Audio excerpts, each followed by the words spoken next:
Hey, what's up guys? Welcome back to the shop. It's a beautiful day. I've got the door open. It just finished raining outside, and I've got my dad's Rhino in the shop that is somehow it started running rough. I got a really rough idle. I'm trying to figure it out, but I think I might have just figured it out, and this is why I'm shooting this video. Stick around.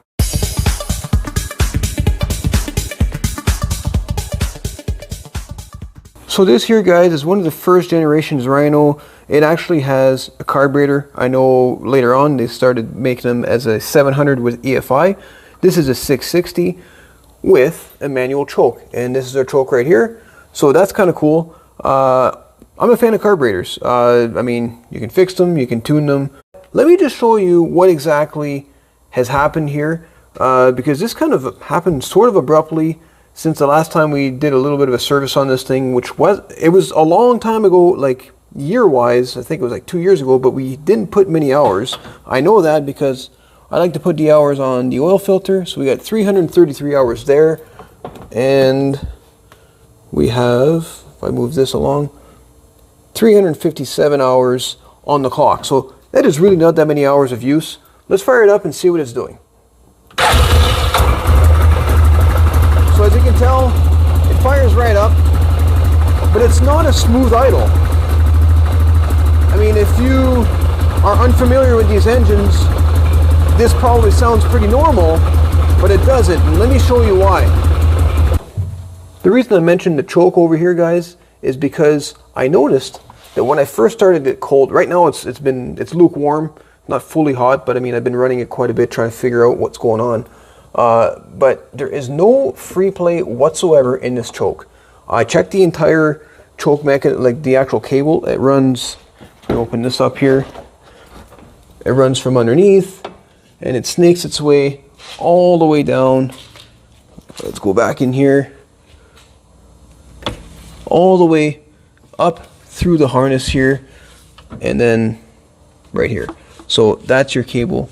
And I couldn't find anything wrong anywhere else, and there is an adjustment on this cable to play with the free play if you want to increase it or decrease it. Right now it is set for the least amount of length, so that would mean that there should be tons of free play in that cable, but let me just pull this apart, and I'm going to show you what's going on right now.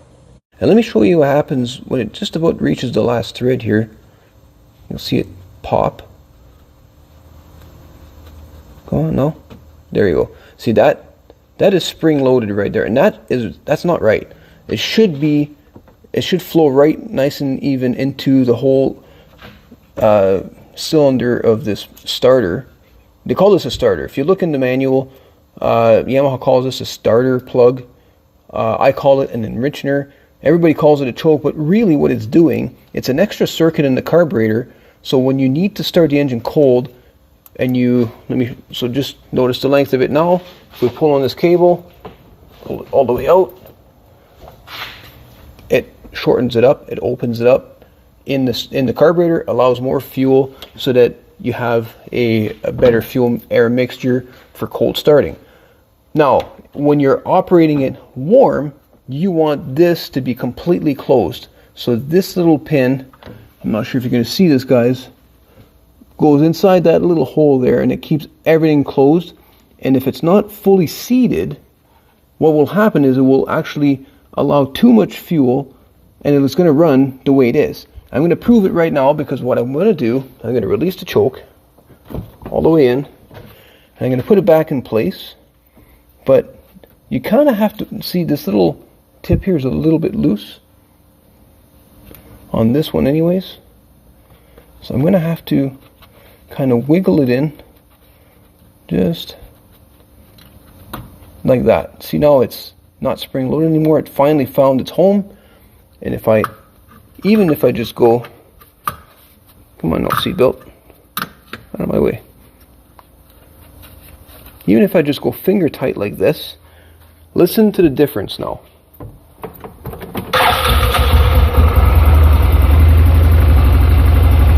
It runs much smoother, but you're thinking, well, what's going on? Well, I was thinking exactly the same. I have no adjustment any longer, so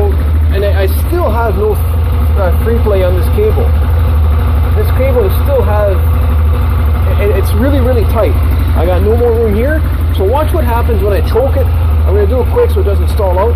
I'm going to put it back down, and you'll see it starts to run rough.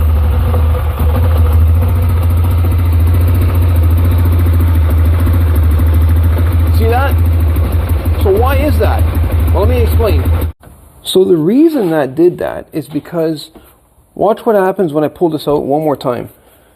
The length of this cable is too long. So, well, I just did that finger tight. Oh, there you go.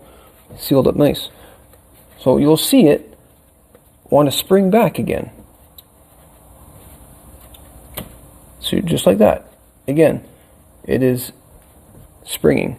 So what's happening is this little, I'm going to call it the little needle, is falling out of that bore and it's getting caught up on the side and it's not closing properly. So it's not closing off the circuit inside here, but it is closing off the barrel.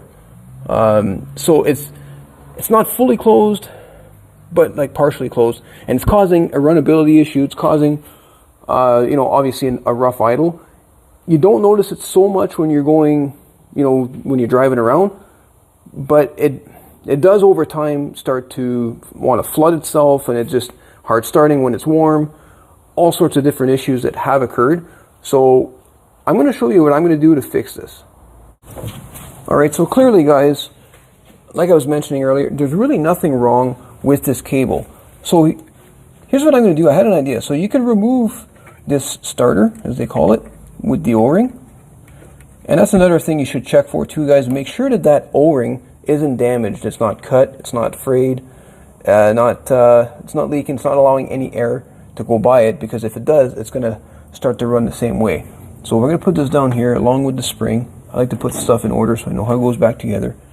Then we're going to remove the little, let's call it a nut really, because it's it does seal as well. So we're going to make sure we don't damage this. Then I'm going to take, see, this would be the adjustment right here. So this elbow is threaded with the long nut here. So I'm going to take this apart all the way down. And once all the threads are exposed, now this part is loose. You won't be able to pull it all the way through, but I'm going to pull it so that this cable is inside and at least about 1/8 past the tip. And I'm going to grind this down. I'm going to take a little bit off the tip of this cable, and that's going to hopefully allow the whole plunger, like starter plunger assembly, to fully seat. And then when you pull on the choke, it will not come out of that little bore. I'm going to call it a bore where the little needle goes in. So let's go get the grinder, some safety wear, and just do a little bit, see how it works. And this is going to be trial and error, guys. I mean, I'm not going to take a lot at a time, but I will show you the finished product and see if it works. Yes, granted, you could probably go out and buying a new cable and hope that the cable has been updated, because this is an original cable to this machine. And you hope that it's updated and it's not going to cause you this issue. But for now, I'm going to try this. If it doesn't work, either way, it's a problem. So, I don't know.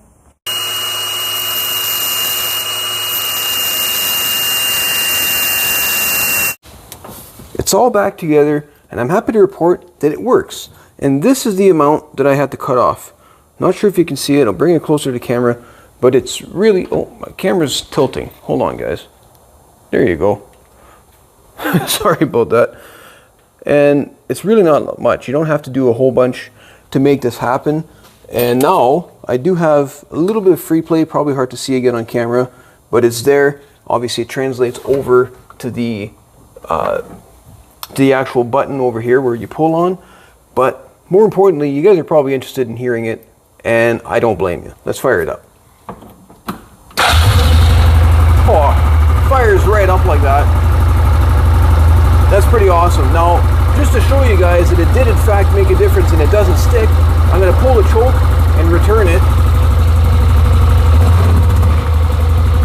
Goes right back to the way it's supposed to. Awesome.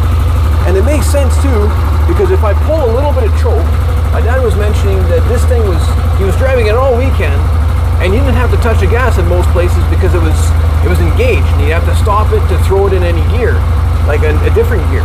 So that makes sense, because if we pull a little bit of choke here, you can hear the clutch is engaging. So that thing was clearly a problem. Hopefully that solves our issue. Let's shut this off, so I don't have to yell through all of this. But I think that's going to do it for today's video, guys. Oh, and before I go, though, you're probably wondering, well, you mentioned earlier something about servicing. Well, the last time I serviced this, it had been sitting for a little bit. It was running rough like this. I managed to fix it because we had picked up some dirt in the carburetor. And not too far along after, I added the primer ball. I'll add that video in the description box if you guys want to see that. This thing, guys, is a lifesaver. If you have one of these, you need to watch that video, because you no longer have to kill your battery in order to get this thing to start up if it's been sitting for more than 2 weeks.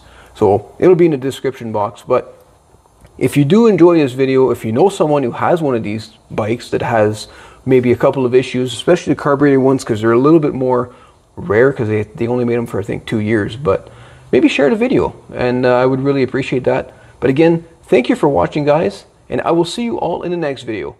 Have a great day.